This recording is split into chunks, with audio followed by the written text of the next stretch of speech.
सभी मित्रों को मेरा सादर प्रणाम है। और आज की वीडियो में जो टॉपिक है बड़ा इंटरेस्टिंग आपके लिए है, क्योंकि आमतौर पे नीच ग्रह की बात कुंडली में अगर है तो तुरंत मन में एक डर पैदा होता है कि मेरा ये ग्रह तो नीच है और नीच ग्रह को पाप ग्रह की संज्ञा दी गई है। तो ये होता है कि ये कुछ न कुछ हमारे लिए समस्या हो सकती है, लेकिन नहीं। आज का जो टॉपिक बड़ा इंटरेस्टिंग है, पूरी वीडियो को आप सुनिए कि नीच के ग्रह भी कई बार आपके लिए जो उच्च के ग्रह हैं उनसे भी ज़्यादा पावरफुल हो जाते हैं। कब? जब नीच भंग राजयोग आपकी कुंडली में हो। क्या हो? नीच भंग राजयोग।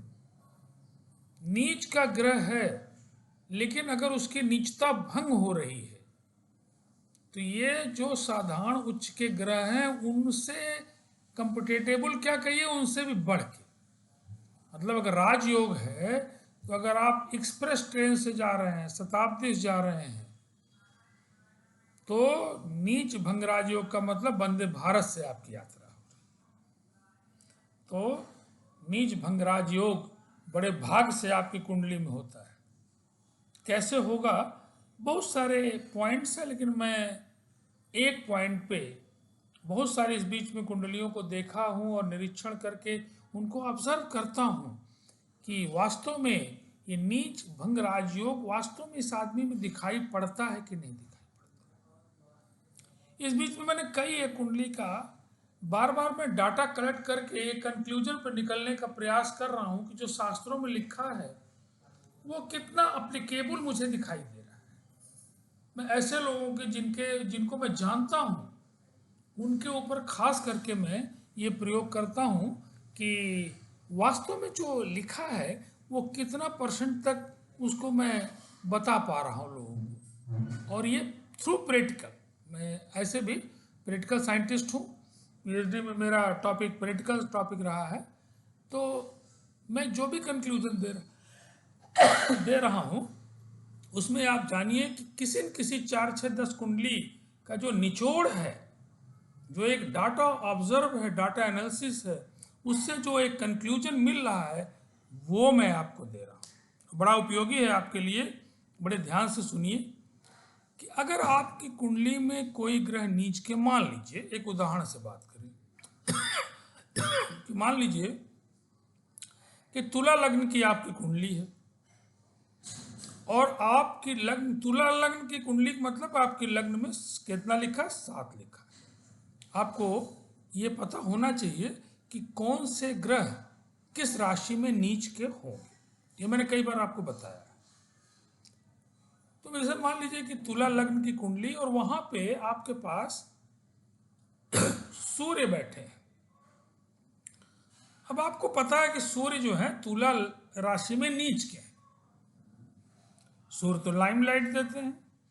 अब लग्न में नीच के सूर्य आ गए तो लाइमलाइट जो आपकी है वो तो नहीं मिल पाएगी, बड़ी मुश्किल होगी। आपको बड़े प्रयास करने के बाद थोड़ी मोड़ी लाइट मिलेगी, टार्च वाली मिलेगी, लाइमलाइट आपको नहीं मिलेगी।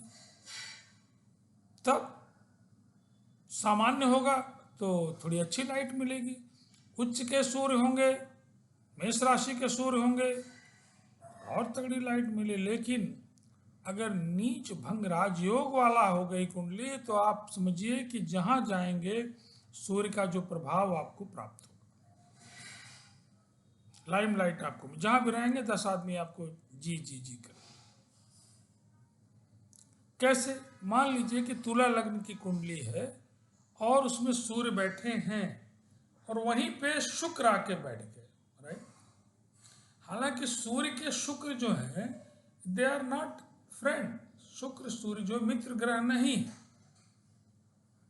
अब मित्र ग्रह नहीं तो उसका भी थोड़ा असर होगा। तब तब आप देखेंगे कि वहां पे अगर शुक्र आ गए और सूर्य दोनों आ गए हैं तब क्या होगा कि शुक्र का वो खुद का घर है। यही नियम है कि जहां पे नीच का ग्रह बैठा है, अगर उस घर का मालिक ही वहां बैठ जाए तो जो नीच ग्रह है उसकी नीचता क्या हो जाएगी, भंग हो जाएगी। उसको बोलते हैं नीच भंग राजयोग। आपको समझ में आ गया होगा। सूर्य नीच के हैं, शुक्र का घर है वो। किसी और उदाहरण से जैसे बताएं, मान लीजिए कि यहाँ सूर्य न होते, यहाँ पे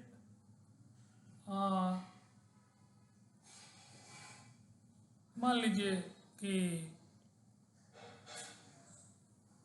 कोई दूसरे ग्रह होते, मान लीजिए कि शनि होते, और या कोई भी ग्रह हो सकता है जो नीच का है, या चंद्रमा होते। चंद्रमा आपको पता है कि चंद्रमा नीच राशि के कब कहलाते हैं, जब वहाँ पे 8 हो। वृश्चिक राशि के चंद्रमा जो है नीच। लेकिन अब चंद्रमा के घर में ही अगर मंगल बैठ जाए, मान लीजिए मंगल चंद्रमा एक साथ हो जाए, तो आपको तो पता है कि मंगल जो है वो चंद्रमा अगर वहाँ पे हैं और साथ में मंगल है और वहाँ 8 लिखा है, तो चंद्रमा तो नीच राशि की हुई। वृश्चिक राशि की चंद्रमा क्या है, नीच राशि की। लेकिन जो मंगल है वो उनका अपना घर है, तब ये चंद्रमा की जो नीचता है, नीच राशि का जो प्रभाव, वो क्या हो जाएगा, समाप्त हो जाएगा। तो this is the very clear picture कि किसी भी भाव को आप देखेंगे कि किसी भी भाव में अगर कोई नीच की राशि है और वहीं पे उस भाव में उसका मालिक बैठ जाए, तब क्या हो जाएगा, नीच भंग राज। और नीच भंग राजयोग एक बड़ा राजयोग है। अगर आपकी कुंडली में उपस्थित है तो उस ग्रह से संबंधित जो नीच राशि का है उसके टॉप क्लास के फल आपको मिलेंगे, अच्छे से अच्छा फल आपको मिलेगा। नो डाउट जिस भाव में बैठा है उससे रिलेटेड फल मिलेगा, लेकिन वो फल टॉप का हो।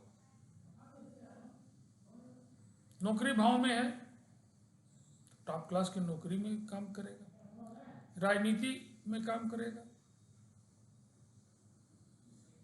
किसी ऐसे भाव में है जो पराक्रम है, परम पराक्रमी आपको बनाएगा। तो भाव का महत्व तो है, लेकिन यहाँ पे है कि नीच की राशि का जो ग्रह है उसका जो स्वभाव है अच्छे के लिए, नीच वाला नहीं, अच्छे में अगर होता तो जो स्वभाव है वो स्वभाव बढ़ चढ़ के नजर आएगा। जैसे सूर्य है, लाइमलाइट में है, लीडिंग पर्सनालिटी है, पिछलग्गू आप नहीं है, है ना। जहाँ आप हैं वहाँ पे आपकी जय जयकार है।